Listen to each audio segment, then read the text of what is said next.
Good days. Good to be with you again with another biography of one of our national preachers. This is an interesting one. You might learn something from this guy. His number is 992 and his name is Chira Georgie. Now, we have George as a common name here, but Georgie? But let me show you how difficult it is working with nationals around the world. How would you spell Georgie? Georgy or Gie? Let me tell you how they spell it in India.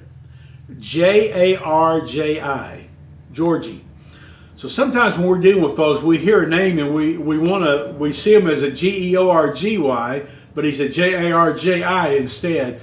And so we have to be very, very careful when we're dealing with these files. That's why we get applications on each one with their name printed out as they spell it. We get government IDs from each preacher around the world that we support with a photo, so we can make sure he is who he claims to be, so that we don't get taken to the cleaners. Been there, done that. And we are able to verify who these men are and what they do, so that we can pass them along to you and recommend to you to help them out in their ministry. And that way you can be winning people to Christ on the other side of the world while you're sleeping here.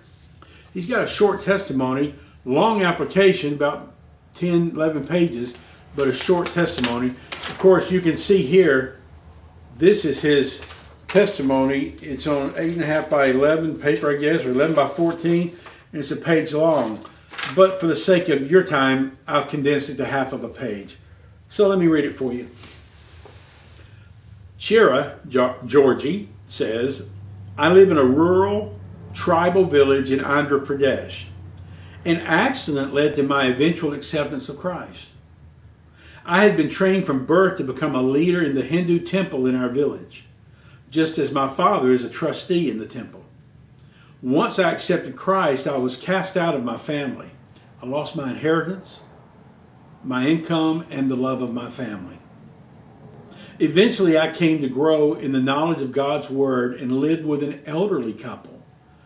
I led their entire family to Christ, and at their request, later I married their daughter. Since that time, I started my first church and then trained a man to take it over, and I went about starting other churches. Usually about 90% of those I bring to Christ follow him in baptism publicly. Now I have started 60 more churches and led far more than 1,000 Indian souls to Christ. My wife and children and I live in a bamboo house with a grass roof and a dirt floor. Though we have lost all for his name, we are happy in our service to the Lord.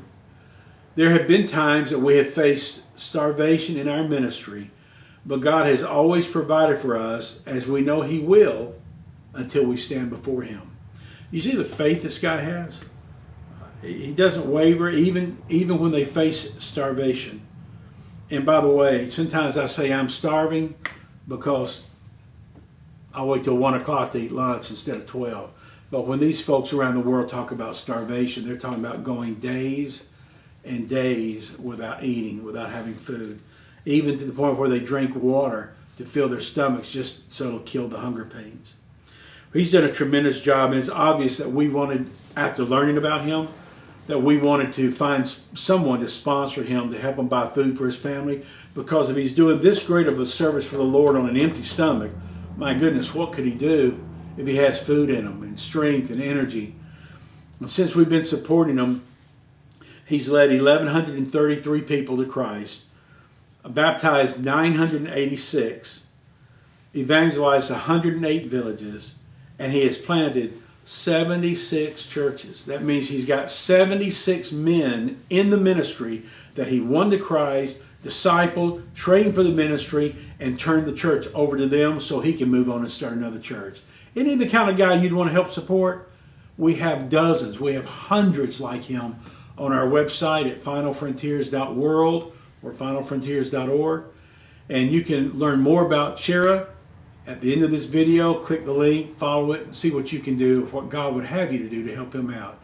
In the meantime, pray for him and men just like him all over the world who are doing their best to reach the world with the gospel. God bless you. We'll see you next time.